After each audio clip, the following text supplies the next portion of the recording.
Welcome back to Les Schwab Tire Center's Outdoor GPS, presented by Fisherman's Marine and Outdoor.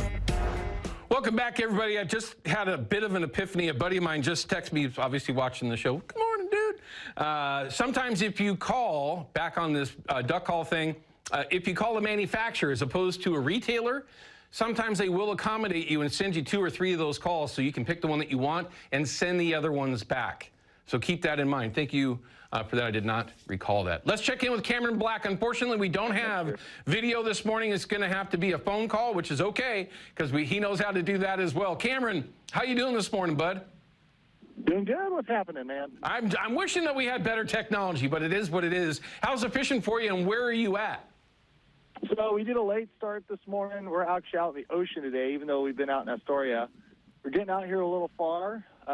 We've got a handful of keepers in the boat so far. Fishing's a little slower than yesterday, but it seems like the further we're getting away from the mouth, the less fish we're getting into, so we actually need to run back. But good grade of cohos. No Chinook for us yet today, but I'm sure we'll run into a few. It's been great.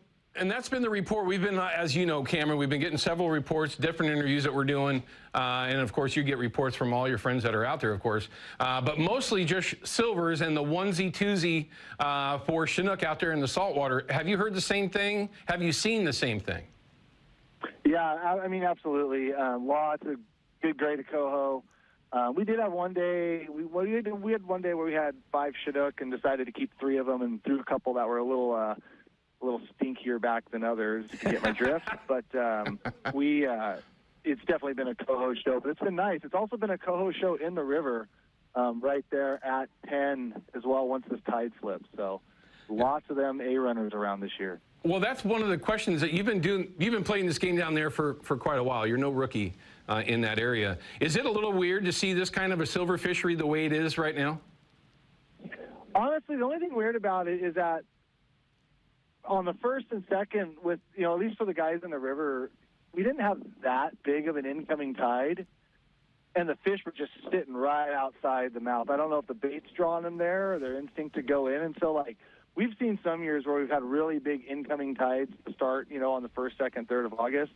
But I'm talking 8, 9, maybe even 10-footers that will really push that saltwater in, and then we'll take advantage of it. But it seems like even on those smaller ones at the start of the season, they were there. And I can tell you from being out in the ocean, we're not traveling, far at all to be into the better coho fishing. In fact, I think, what we're kind of doing today is we drop in kind of close to the river, we troll out, and then we're kind of overrunning them, and we need to run back to them. Interesting. They're just sitting there poised to go into the river. Interesting.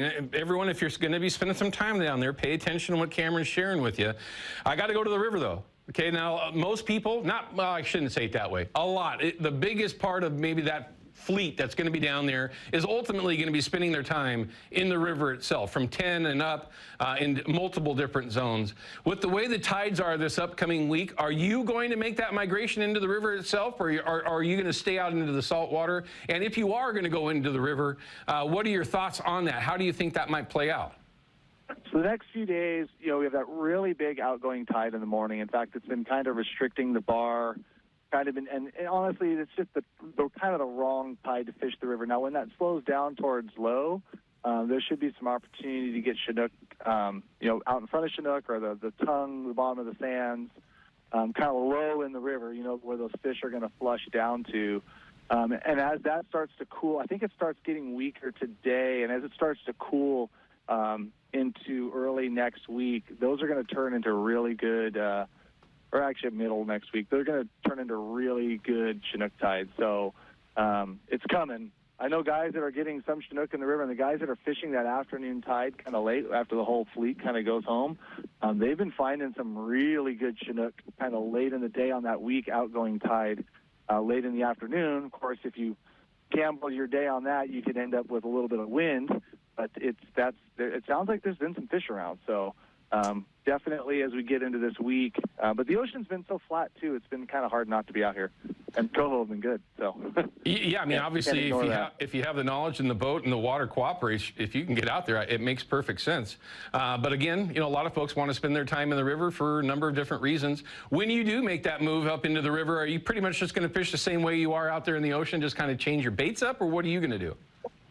Right now we're running a lot of spin finfish, anchovies, just a lot, behind 360s. As we get into the river, for starting to troll kings on like kind of the outgoing tide or the weak outgoing tide, we'll probably run a little triangles, keeping it down towards the bottom where they're going to be. And then also as the water temps, as you kind of fish the little warmer river water, they definitely react more to spinners. So we'll probably put a few more of those on and kind of gauge it by that. You can't just, those fish that are kind of nosing up into the warmer water seem to really like, those chartreuse and red spinners. So we'll probably end up doing a little bit of that here soon. Okay, maybe going a little bit old school now. Are you, that one. Did he hook up? Oh no, we got one on. But what's up? I was going to say, so when you say that inline spinners, the fish flash and a spinner, are you talking the larger spinners like we might associate with being more old school, or are you still sticking with those smaller spinners like what you would run behind a 360? Oh, I'd run it behind a 360. I mean, if you got fish that are suspending off the bottom and kind of flushing around like in the water's clear, like I would run a 360. But I will run some triangle stuff just to keep stuff right on the bottom on those outgoing tides like I was talking about earlier, just because that's just where the fish are going to hunker down when that tide's kind of over them, especially as the outgo tide kind of shrinks down to like a 5, 6, 7 foot outgoing, not these 8, 9s, and 10s. Sure. So, yeah, but I would definitely still fish the 360s when I can. Well, everyone, that's Cameron Black from Gone Catching Guide Service. If you ever have a chance to go fishing with him, I'd highly recommend it. He'll put you on them if they're there. Cameron, thanks for just spending a few minutes with us this morning. We appreciate it, my friend. Good luck, be safe, and we look forward to talking with you more throughout the fishery. Yeah, sorry about the video, but the next time I promise I'll be in the river. That sounds good. I appreciate it as always, man. He's a busy dude, full boat, and to spend some time, we appreciate that opportunity. Cameron, have a good day, okay? Be safe. All right, thank you, man. Talk soon. You bet, bud. Take care.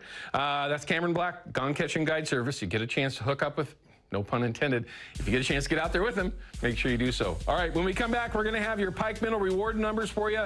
If you've been participating in this fishery, you're going to want to see them. We'll be right back.